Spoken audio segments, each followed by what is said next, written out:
Welcome back, everyone, Yep. to All Shit, Another podcast. We're your hosts. I am Mr. October, I'm B-Dub. and we're still here, still hanging around, still trucking along. Right. Two self-proclaimed hip-hop historians bringing you, just a little bit of hip-hop history and, the origins of hip-hop, and not just the history. We'll be talking about stuff in the past, present, and also the future. Yeah, what's coming up. This is our 4th episode. We want to give a shout out to everybody that who tuned in to the other 3. If you want to check them out, you can always go to Mr. October, the YouTube page, and look it up. And also on SoundCloud. Make sure y'all check them out. Yeah. And thanks for the support too. We appreciate everybody's support and all the feedback. Make sure you spread the word. If you haven't hit the subscribe button, hit it on both on YouTube and SoundCloud, and follow me on Twitter. I don't know if you got a Twitter yet? No, I ain't got my Twitter yet, man. Yeah, I'm gonna be Mr. October on Twitter. Make sure you follow me. I'll be posting stuff on there. Get all your information. Well, I'll be posting all the information you need on it. So, I know in the last one we were still talking about like the mid to late 80s. Yeah. Like I said, it's just so much, man. There's so much to the history, to the past. Just doing the 80s by itself. That's gonna take a few episodes. Oh yeah, definitely. Before we even get to the 90s. Yeah, man, we ain't scratched the surface yet. Yeah. But I think in this one, I want to talk more about the Black consciousness movement. Yeah. Which is, as far as mainstream, totally non-existent. I mean, you got Kendrick Lamar nowadays who kind of touch on it, and a few, maybe J. Cole. Yeah. And, Jay-Z, he talked about black empowerment, and even Kanye will touch it a little bit. Jay Electronica, but he's not real mainstream. Jay Electronica, but it's been like, 12 years? We've been waiting on the album.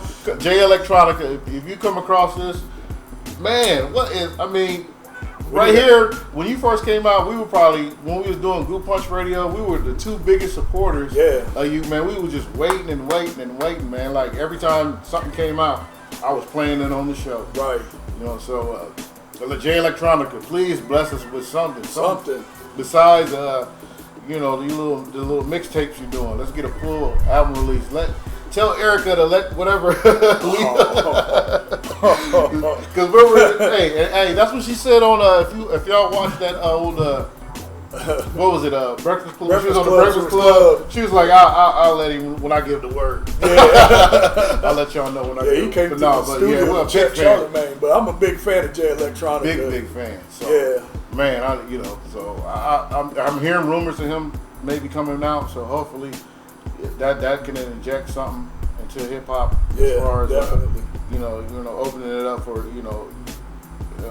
different types of discussions and avenues. So, but I remember probably like we were talking about Public Enemy and Rakim kind of bringing the consciousness.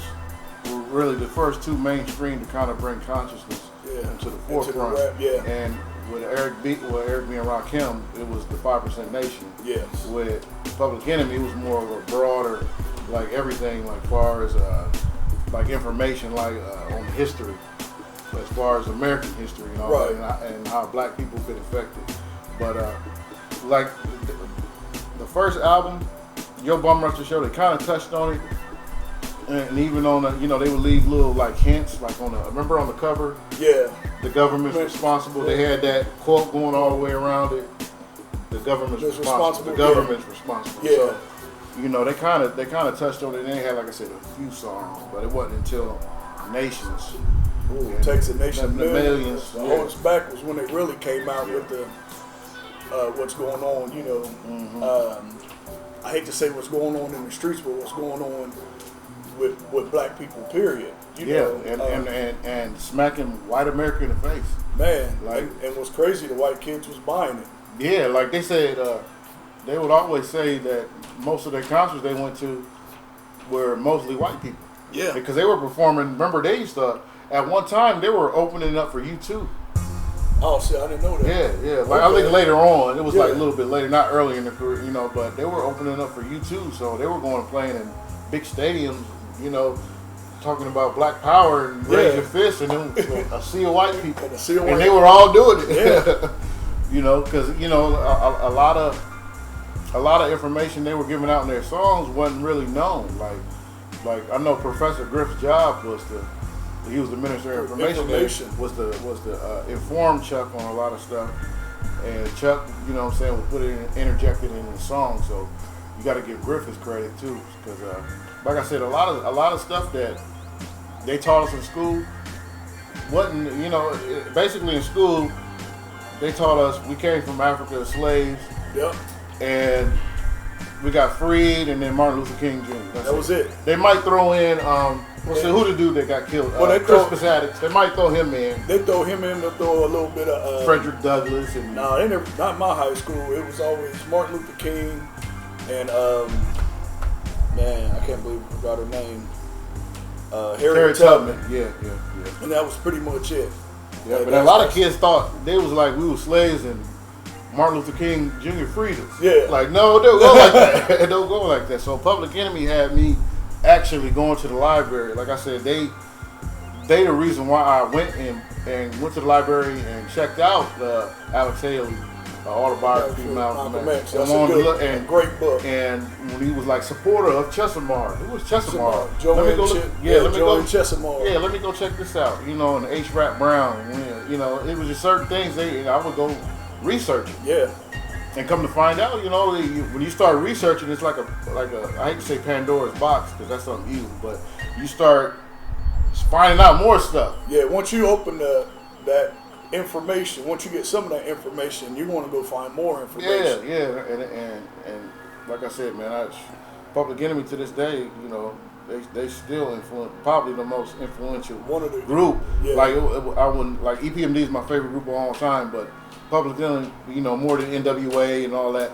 Public Enemy probably influenced me more than anything, especially in the Black Power movement. Right. But then you had the other ones like who was it? The X Clan that came along, and it was like King's Son. It was a lot of like Kim Shabazz, Queen Latifah. X Clan though had the red, black, and green movement. That was kind of their movement.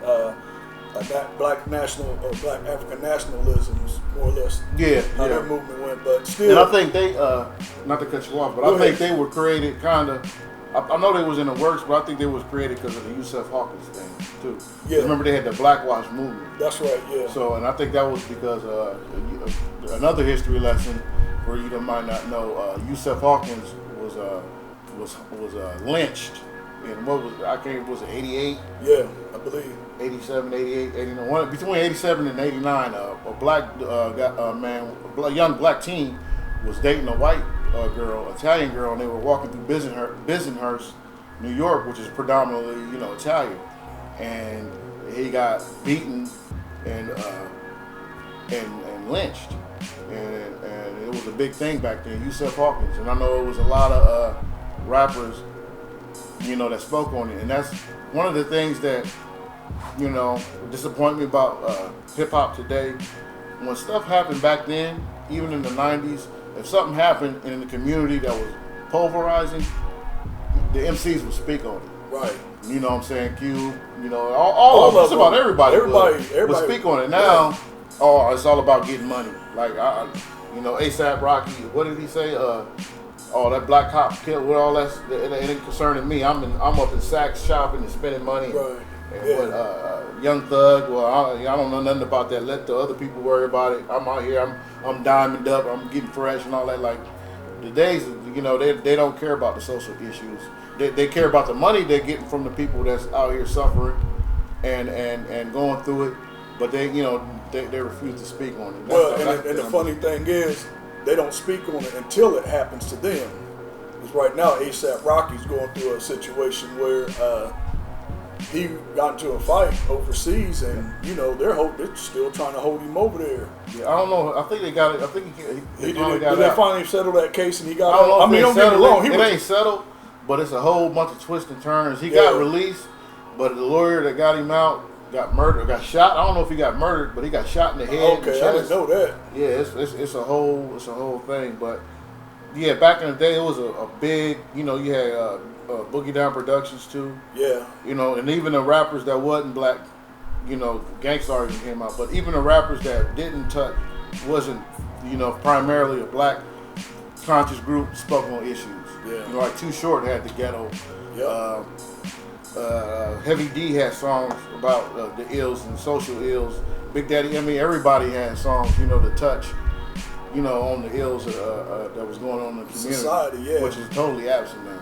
But, yeah, man, the black conscious, that was a real big movement from like 87 to like, probably like 92. I was going to say 92. 92, it started going off. Then you had people that were still doing black conscious, but the movement movement itself kind of slowed down around 92. About 92, when gangster rap and really that type of and really, stuff. you know, well, I don't mean to cut you off, like talk about gangster rap, but NWA and Ice Cube touched on some of those social issues. Yeah, I mean, but they were considered gangster rap. Yeah, you know, Ghetto Boys too. Yeah, Ghetto Boys as well. Yeah, they consider them gangster rap, but you know, again, they was touching on social issues. You know, fuck the police. Yeah. You know, that was something that they dealt with on a daily basis, being harassed by the police. So and out of their frustration came, you know, fuck the police. But then they also had songs like Dope Man. So, you know, they gave us Straight Outta Compton. Yeah. So I liked it then because there was the balance. Yeah.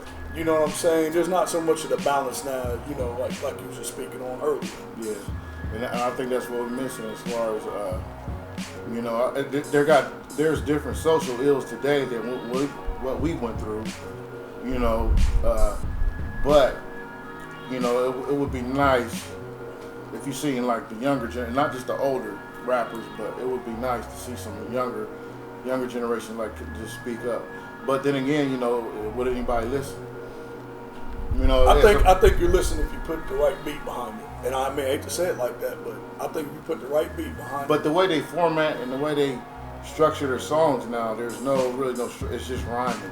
Right. It sounds good. So don't like storytelling.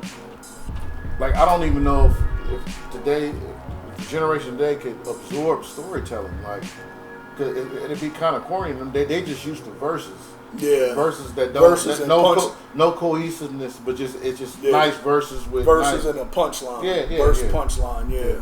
It's kind of a, you know, like they could listen to a song like "Love's Gonna Get You."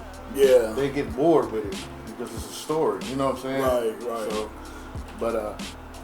but yeah, you had the Black Conscious movement. You had the, you know, towards the the end of the '80s, you had the like I said, what was it? The Daisy Age. Right. Yeah. And that was another form of the Black Conscious movement. Yeah. Getting rid of the gold chains and wearing the black medallions. Mm-hmm. Dressing completely different than, you know. Because it was more than just Tribe and De La, more than Tribe, De La Soul. Yeah, it was other. You know, they influenced a lot of other people at the time. You started seeing a lot of other groups sprouting up like that. And then you had female MCs that were really starting to make their mark. The infamous, this was really the mid '80s. The infamous Roxanne Wars. Yeah. With the real Roxanne Shante, the real Roxanne, Sparky D. It might have been one other one, but I can't remember her name. Sparky D. It was mostly her and Roxanne, because I remember they had a big battle. Right. Roxanne Shante and Sparky D. But you know, especially Queen. Like a lot of people don't know that, man. Like Queen started out. She was on some straight hip hop. Queen Latifah. Yeah. Yeah. You got to go get her first album. Nature of the Sister. There's a Nature of the Sister. Yeah. Yeah, that's where she had the head wrap on. And she was on the barrel. She was.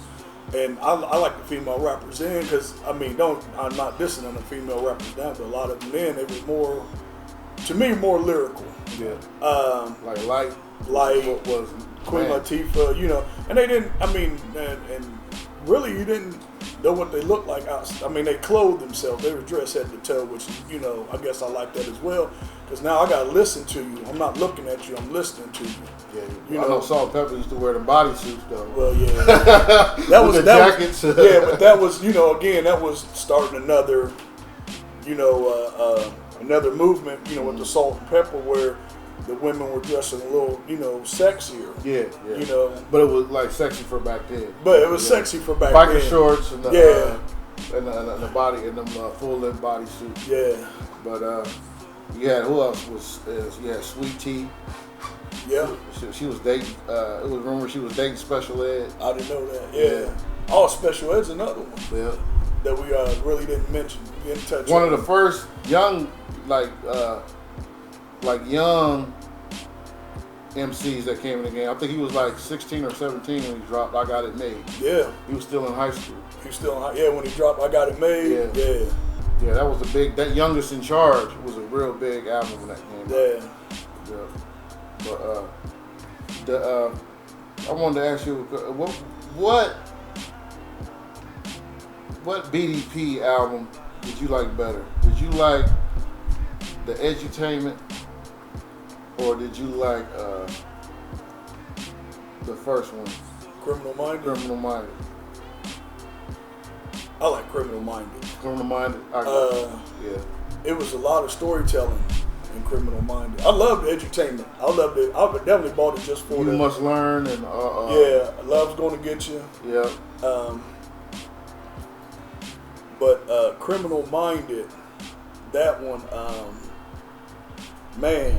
That's another one that changed the game. That was what, 87, 88 when I heard Criminal Minded. Because when you look at the album, you would think it was a gangster rap album. Yeah. The title on there on it with the guns. But if you listen to it, you'll hear a lot of stories. It was socially conscious. Yeah, it was really social. Even the song Criminal Minded itself, you know what I'm saying? KRS-One, you gotta see. Criminal Minded, you've been blinded. Looking for a style like mine, you can't find it. And you know, it wasn't really about criminal activity. Being a criminal activity, right? Mm-hmm. He's talking about the mindset of, you know. But what's crazy about that song? There's a song by the Beatles called "Hey Jude." Mm-hmm. If you listen to "Hey Jude" and then listen to the beginning of "Criminal Minded," you're gonna hear where KRS-One got that "criminal minded will always get paid." Yeah. We'll take the wackest song that make it better. Yeah. It's from "Hey Jude" by the Beatles. Okay, he took the melody. He took the melody from "Hey Jude" with the Beatles. So, you know, I mean, don't get me wrong. I love all of KRS's one. BDP, because remember we had Blueprint. Yeah. Was that BDP or was that KRS-One? I think that was BDP. Was that BDP? I think it was. So, what about you? What was your? Criminal Minded. Criminal Minded. Mm-hmm. Okay. Because I'm telling you, man, they all came out like bam, bam, bam. It was like Eric B. Rakim, BDP, Kane. It was Public Enemy, NWA, Ghetto Boys. You know, we were being bombarded with so much good rap music. And again, the balance, because it all didn't sound, none of it sounded the same. That's what I like about that time. Even Two Live Crew. Yeah, even with the Two Live Crew, a completely different sound. Ghetto Boys, completely different sound. NWA, completely different sound. You know, with Dr. Dre's production. The Bomb Squad producing Public Enemy. You know, the sounds, those crazy ass sounds, you know, and what's his name? D Nice, after, you know, Scott LaRock passed away. Oh yeah, D Nice took over. D Nice took over the production for BDP, so it was you know, it was a variety. Yeah. You know, so it was great. So, you know, if you didn't like one, there was always something else that was completely different, you know, that you could listen to. What about when Gangstar first came out? Man, 89. DJ Premier. That's one of the songs that Manifest, the original one, before the video came out. I remember I heard it on the mix show. Probably on 88.1, or it could have been 93, who knows. But right. I remember it because the original one is kind of slower. Yeah. The beat is kind of slower, and it ain't as much scratching in it. It's scratching in it, but it ain't as much. And I remember listening to it, and I'm like, man, this sounds different. You know what I'm saying? It's like one of them other ones, like, you know, because Premier, you know, he came from the school, you know, Marley Marl. Like Marley Marl is probably the godfather of like sampling and all that. But I think Premier studied under, like he probably studied under that because man, his sound was like it was different. The way he used samples, the jazz samples was way different than what everybody was doing. And the way he scratched too. Yeah, it was like. You know, it wasn't. It was different from Jazzy Jeff. It was different from all the other DJs. It was different from Jazzy Jeff, Grandmaster Flash, Terminator X, Cut Creator. Yeah, that No More Mr. Nice Guy. I remember when I bought the album, No More Mr. Nice Guy, and I was like, man, we hearing some new shit. And the thing I like about Premier, when you know a Premier production, you know when it's his song. Yeah, once you hear it, once you start listening, like, okay, that's produced by Premier. You know what I'm saying? So again, you know, like now I listen to the radio and I listen to 3 songs in a row, and they all sounded like they were produced by the same person. There's 3 different songs. They all almost sounded exactly alike. You know, and the cadence is almost the same. Yeah, like kind of sing-songy cadence. Or it would combine with Migos or Drake type. Yeah. You know, so they all sound like that.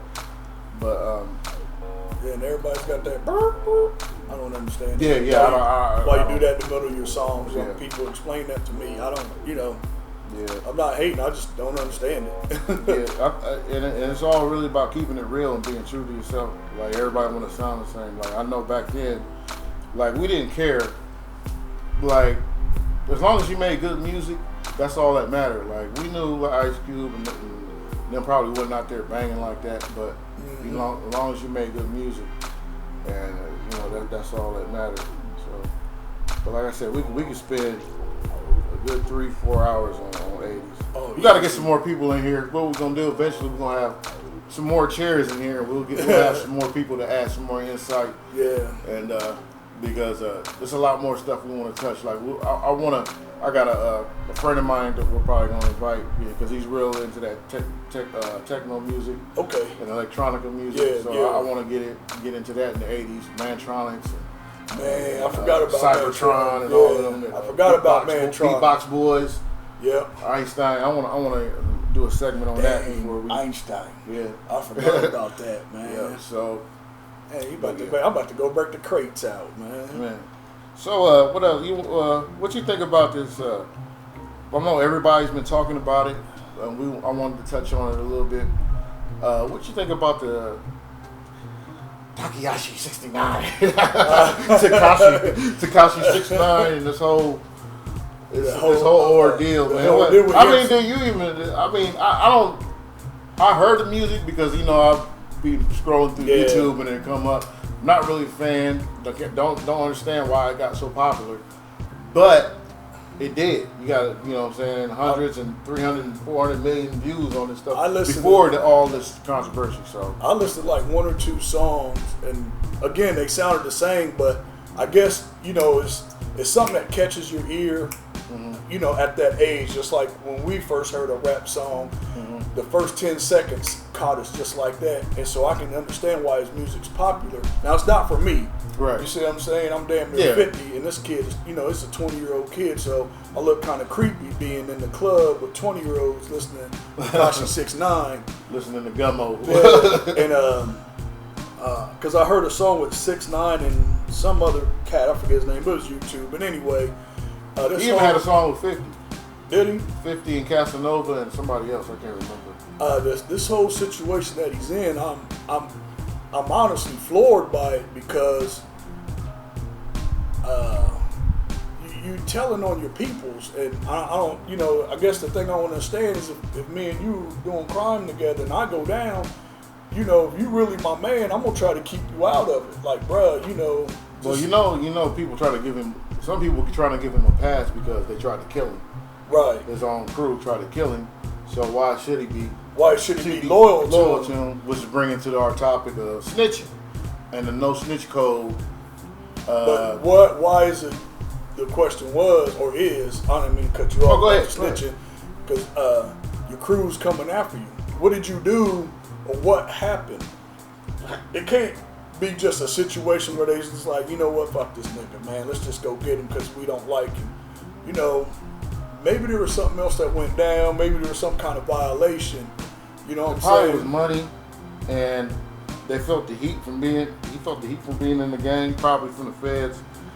And what had happened was, I know he had went on the Breakfast Club and said he had fired everybody, all the people. Right. That was part of the gang. I remember he was on the Breakfast Club, and right after that is when I guess they was talking on the phone or whatever, and it was recorded. They was plotting. It was like, we got to get him out of here. Either they was gonna get him out of here because they fired him and they was losing money, or they were afraid he was gonna snitch. Right. So they was just gonna try to get rid of him. But my thing is, what I wanted to touch on, because I see it a lot, the no snitching code. Yeah. And how it applies to the black community.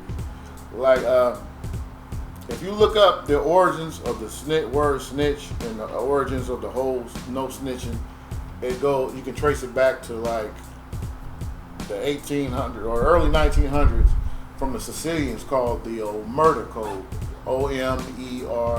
You can look it up on Wikipedia or look the definition up.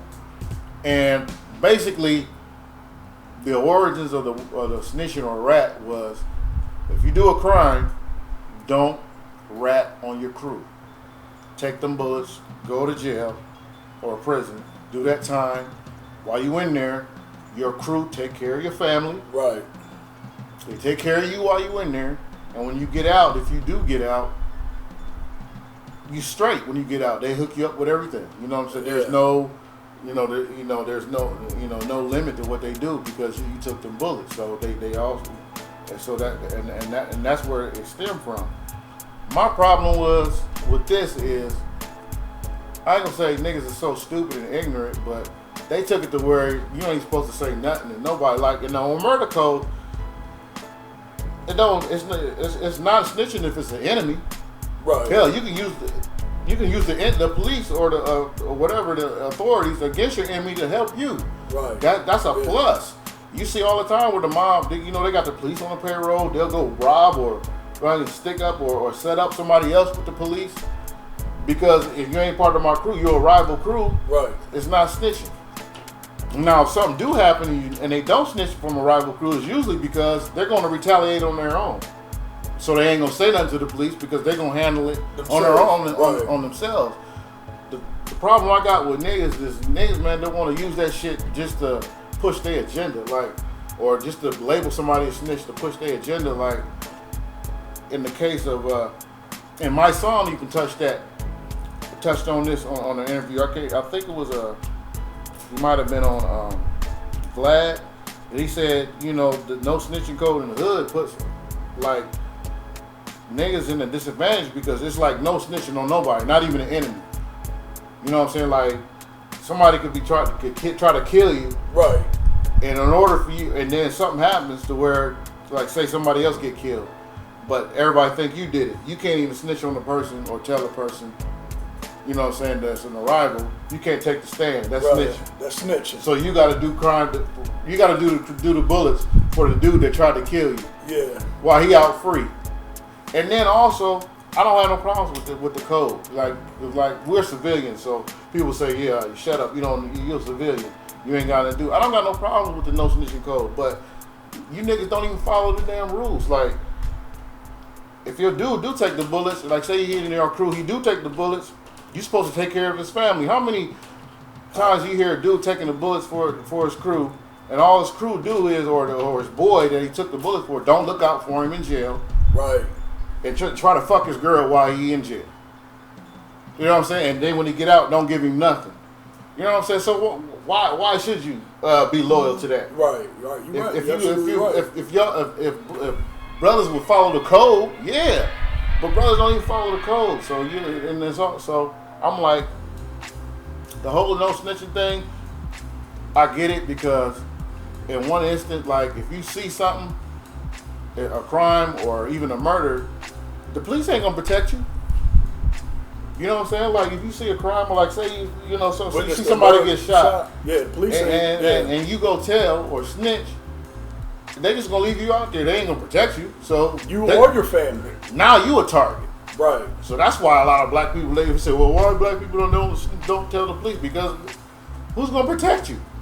So I get it, but at the same time, man, it's like the word. I think people like to put throw the word snitch and rat around too much, just to push their agenda or just to down somebody that they're not, use against somebody to make themselves look bigger. So, but yeah, that whole Tekashi, I mean, he was only gangbanging a year, what they said. If that.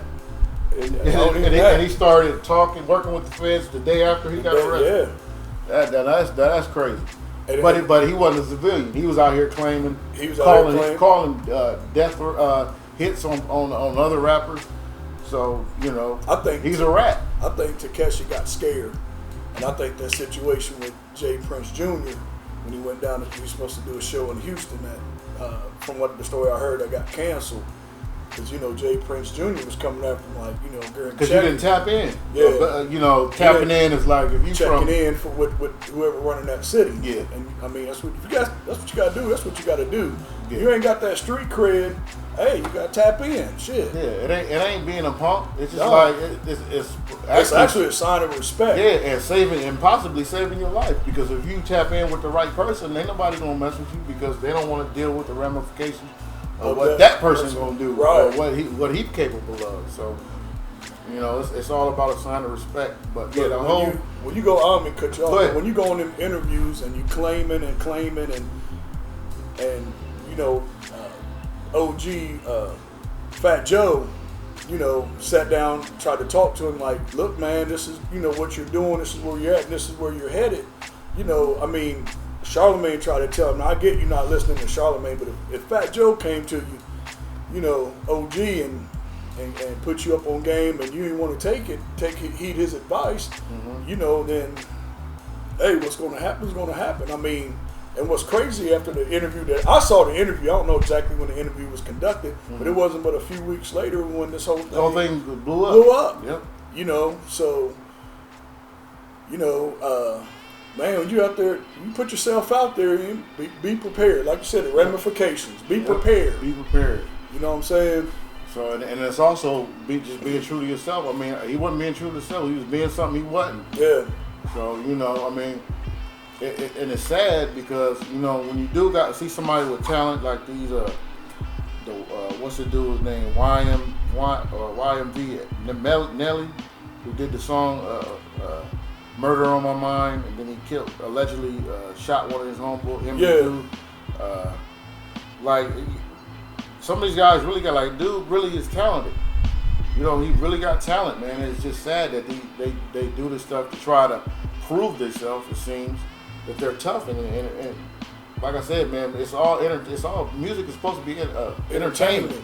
And I know everybody said, well, it's real, I'm spitting the real life and all that. That's fine and dandy if you did that before. But once you enter the music game, right, you're supposed to even if you're talking about it, cool. That's the life you used to live, but that don't mean you still gotta live it. But what comes with that, when you talk that stuff, when you go to these different towns, somebody's gonna test your gangster. Yeah. So for sure. Yeah. So that I mean, that's just how it is. For real, man. That's why. It's like I said, that's why I'm kind of floored because we never experienced nothing on this level.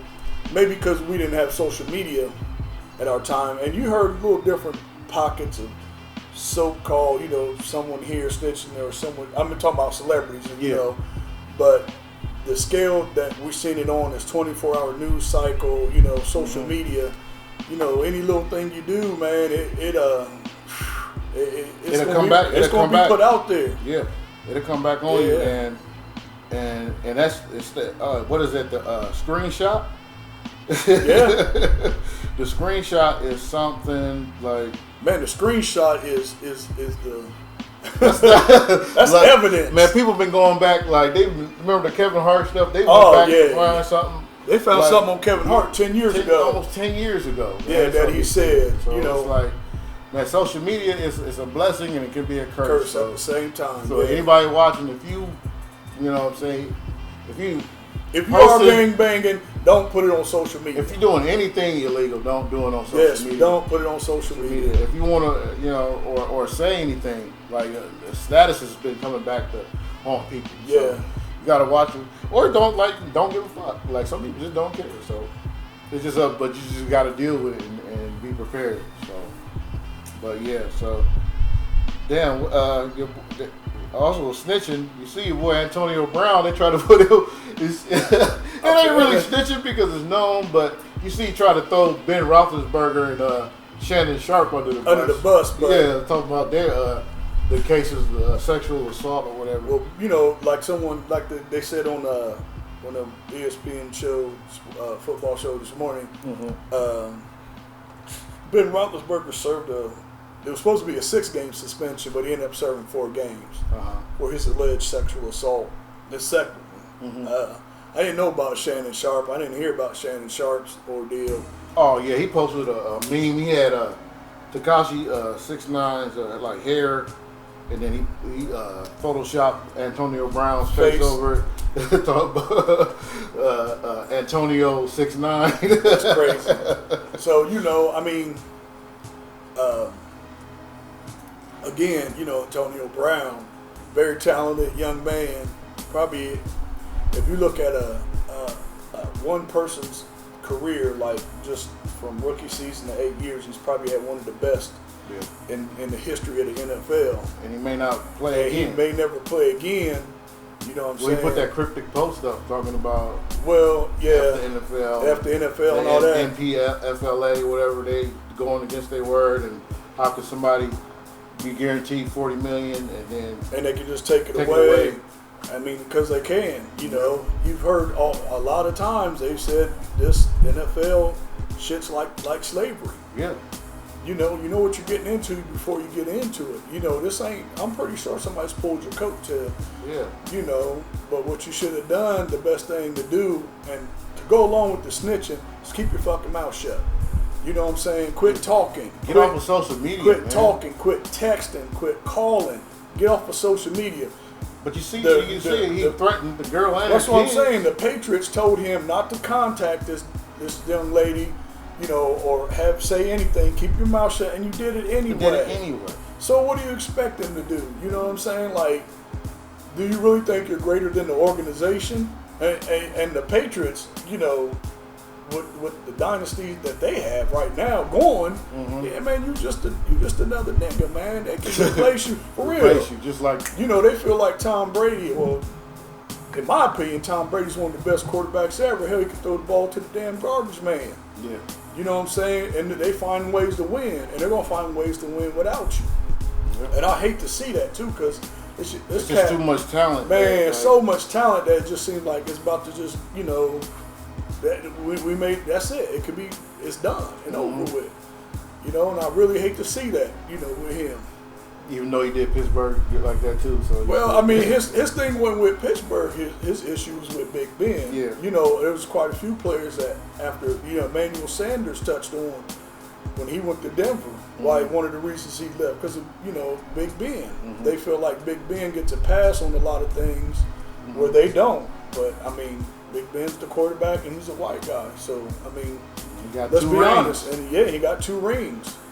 So, I mean, and he's going to be a Hall of Famer. Yep. You know what I'm saying? So unless he just do something crazy. Well, yeah.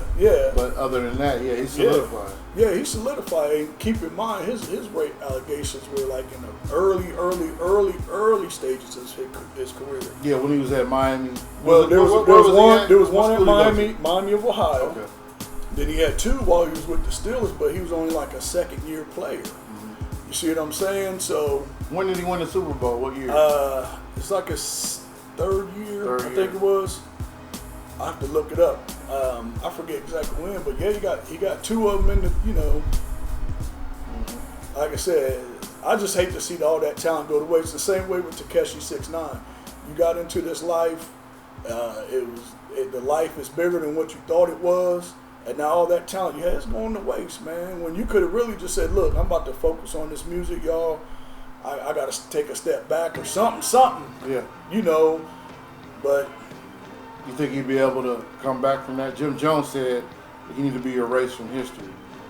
Uh, You think if he does get out, you think he's if 6ix9ine get out, just the best thing for you to do, man, is lead the country.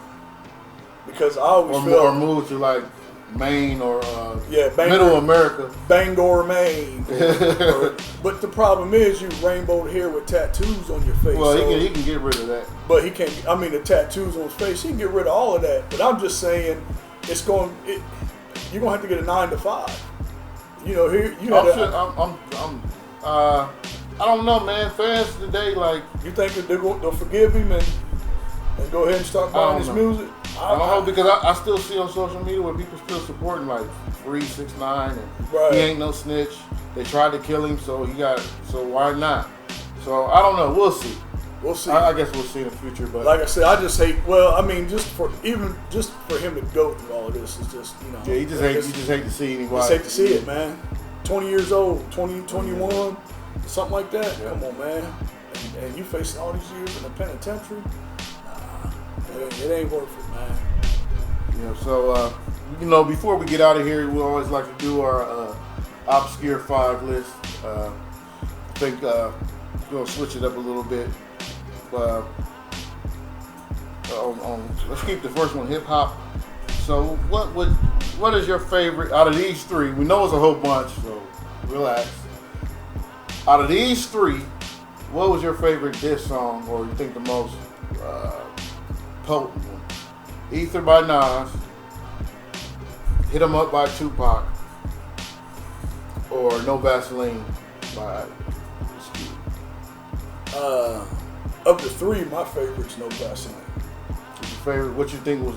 That's your favorite, but which one was more? That's what I was getting to. The one that probably had the more potent, probably Hit 'Em Up. Hit 'Em Up. Yeah, because that man Tupac, he really went in. Yeah. Bad Boy and Biggie, but just the popularity of Tupac himself. Yeah. You know what I'm saying? Boosted that song probably to another level, I should say. Yeah.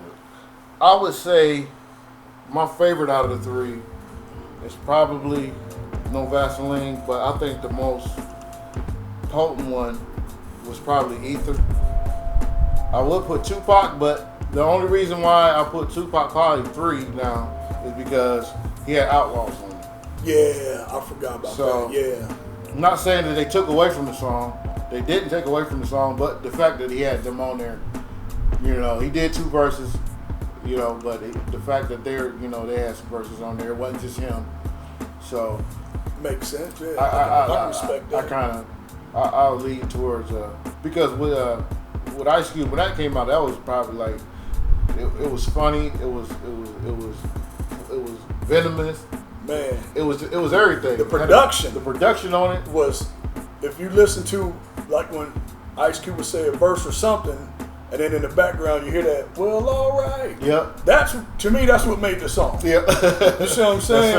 That sample. It just blended so smooth. Yeah.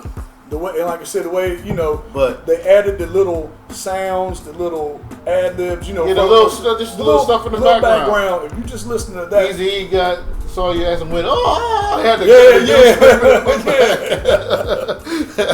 But yeah, it was just they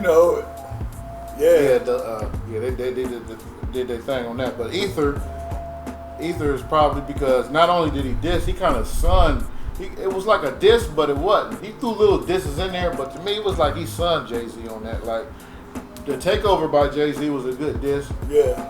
But he wasn't only dissing Nas, he dissed Mobb Deep too, so it was kind of a, I didn't say disadvantage, but it wasn't just totally against Nas. This was totally against Jay-Z, like all verses. Yeah. And it was just the energy he put into it, and like I said, Ether eventually became a verb that they use. Like you hear that on ESPN. Yeah. He got Ether. Yeah. That's all because of Nas. Yeah. He turned that into a verb, or a noun, or whatever you want to call it. So, action word. Yeah, action word. Yeah. So I'll go with with Ether. Yeah. Okay. Movies from the 80s. What was your favorite It's gonna be hard. Just try to pick one because Okay. there's so many. Favorite teen movie from the 80s. Just pick any. Probably Weird Science. Weird Science. With Michael Hall. Michael Hall and Bill Paxton. Yeah. Chet. Hey, One of the greatest characters ever. One of the greatest characters ever. Man, it's so And many. that was a young Bill Paxton too. Yeah, man, that was a good movie. Like, if that would be up there. Anthony Michael Hall did his thing. Remember the part in the bar when he was smoking and drinking with the black dudes? Yeah. He was like, man, I know this bitch, man. This bitch need my nuts. Keep me in the damn nuts, man. He said, man, I call that bitch every day, man. He said, you called her every day? I called her. He's on the telephone. What this boy talking about on the telephone, man? Of course we know it's a telephone. I said, man, this dude is silly, man. But yeah, that was a crazy. And then don't forget who else was in there. Who? You remember who? Come on now, you know who else was in Weird Science? Think about it. Anthony Michael Hall, Chet, Bill Paxton, you know Kelly LeBrock. Kelly LeBrock. But who? It's a dude that you forgetting about. Come on, man. Not my Anthony Michael Hall's partner. No, not him. What am I Think. forgetting about? Think. You're gonna be like, when I tell you if you don't get it. Iron Man. Starks? Robert Downey Jr. was in that. He was the one of the bullies. Remember the two bullies that kept bullying? Yeah, he was one of the bullies. Yeah. He was a shorter one. It was they both had a black curtain with their hair. Yeah. Yeah. Wow. Yeah. Robert Downey Jr. Yeah, was Robert in Downey Weird Jr. was in Weird Science. Oh, I'm definitely going to watch that again. Man, it's a lot of them.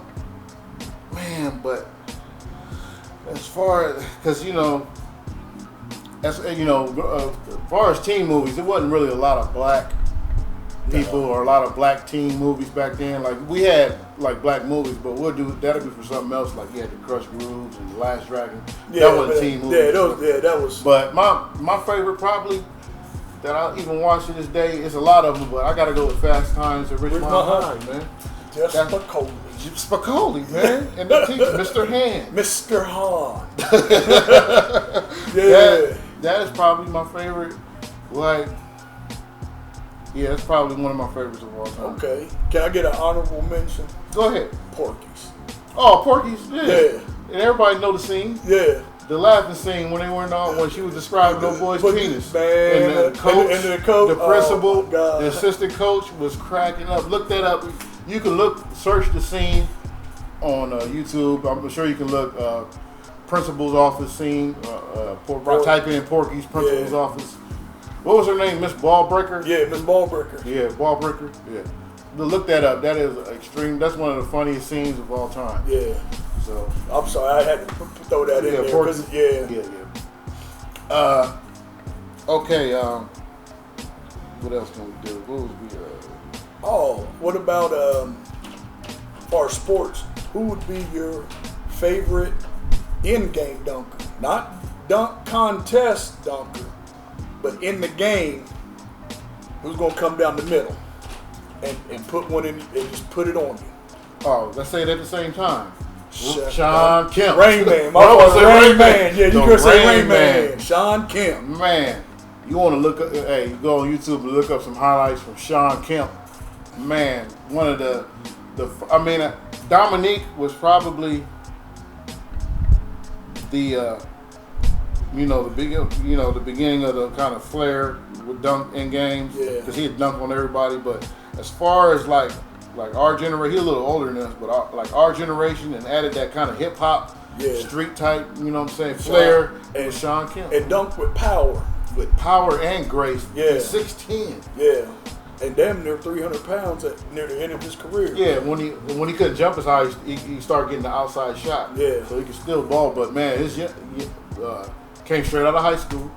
He went to college, but he didn't play, so he basically came straight out of high school. 19-year-old. Yeah. But he was crazy. He would dunk on everybody too. Yeah. Yeah. Sean Kemp. But because you could, like you said, you had I'm glad you said him because you got the top three: Jordan, Dominique, and Vince Carter. Let's exclude them because that's like a gimme. But Sean Kemp, definitely. Honorable mention, I give. Who else used to that I used to like that be in game? Oh, for short guys, a lot of y'all might not know. Robert Pack was crazy. He was only like 6'2", but in-game dunks. In-game dunks, yeah. Man, Robert Pack was nasty. Man. And Blake Griffin, yeah, a lot of people say maybe in this generation he alright, but LeBron is nasty too. I ain't gonna say nothing with LeBron as far as in-game dunks. I like LeBron on that fast break, and you think you got an easy layup, and he comes smack it off the back. Oh yeah. That's what I wait to see. Yeah. I don't want to even his hoops. Yeah, his hoops. Like him and Wade. To LeBron. Yeah, Wade to LeBron alley-oop. Yeah, that's nasty. That's crazy. Nasty. But when I see LeBron, I'm waiting for that smack off the backboard. That's what I like about LeBron the most. Oh, he's about to get it. Yeah. I got the easy layup and go to roll. Track him down. Probably one of the best on the track down. And 6'9", 265. Yeah, 270. Food, pizza, New York style or deep dish?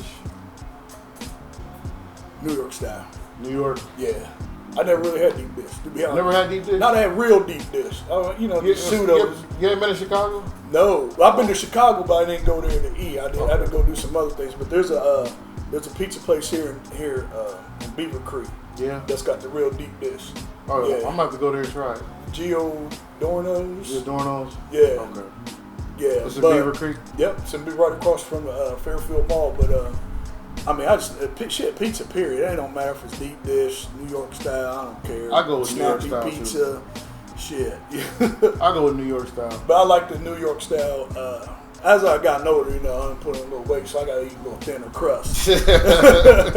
That way I can put more toppings on my pizza. Yeah. You know what I mean? Yeah. So we did 4, 5.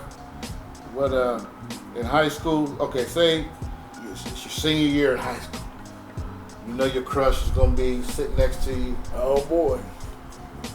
What cologne do you take off of your shelf? What's your go-to cologne? Oh, my go-to cologne was Polo. Polo? Yeah. Lagerfeld. Yeah, the black, when it was in the all black bottle. Yeah. You could see through it. Yeah. I spray on. You can't spray on too much though, because they will let you know. Like, damn, nigga. Did you just pour the bottle on you? What? Yeah.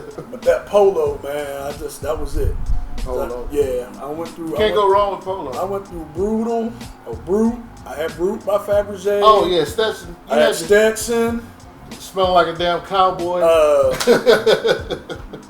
I didn't have gray flannel. I didn't have the car. Does anybody know the name of the cologne that was in the car? Yeah, it was like a long car, and then the cap was on the end. On the end of it. I think all the black people had that. Yeah. All your grandfather or somebody had that. All those. It smelled good, but that's what your grandfather smelled like. Those were my dad's cologne. All those that I named: Stetson, Brutal.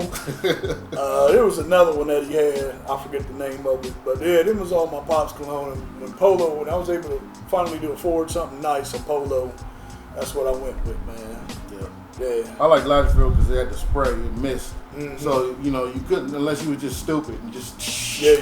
Because Polo's a lot of Polo spray. Yep. You took a chance with that. It go everywhere. Man, you took a chance with the bottle. Yeah, man. Nah. But my cousin Jerry McKinney, he told me if you still smell yourself 5 seconds after you put the cologne on, you put too much on. He always told me that. He said if you can still smell it, like you should be able to smell it, and then it should go away once your nostrils get used to it. If it's 5-10 minutes later and you still smelling it strong, you didn't put too much on. Okay, that was always that was the rule. Yeah, that was the rule. And don't paint over dirt. That's what you used to tell me. You know what that means? Yeah, don't put no dirty cologne. Yeah, don't be dirty. Yeah, dirty. So yeah, so we're gonna get out of here. Yep. We hope you enjoyed the show. Like I said, anybody that tuned in, we appreciate all the support. Yeah. Give us some more feedback. Make sure you go support, get your live merchandise before it falls down. The Twilight Star comic book company in Springfield. Make sure you support them. Still ain't got the information on where they if they got an online store. But once I get all the info, I'll let you know. And I want to give a shout out to my boy Anthony Mills. Got a project coming out under Tony Sauna, DORC. I don't know if he's releasing it yet on SoundCloud, but make sure y'all go support him and check him out. I heard a few of them tracks, and it sounded nice. Sound real good. So make sure y'all go out and support that. So again, Mr. October, D-Dub, you're listening to All Shit, another podcast, because everybody and their mammy got one. Yep. Man, I think I'm gonna make one for this. Just to put it up front of the camera and spin it. It spins. Everybody got a podcast. Everything making a podcast. So appreciate y'all checking us out. We'll see y'all on the next podcast. Peace. Peace.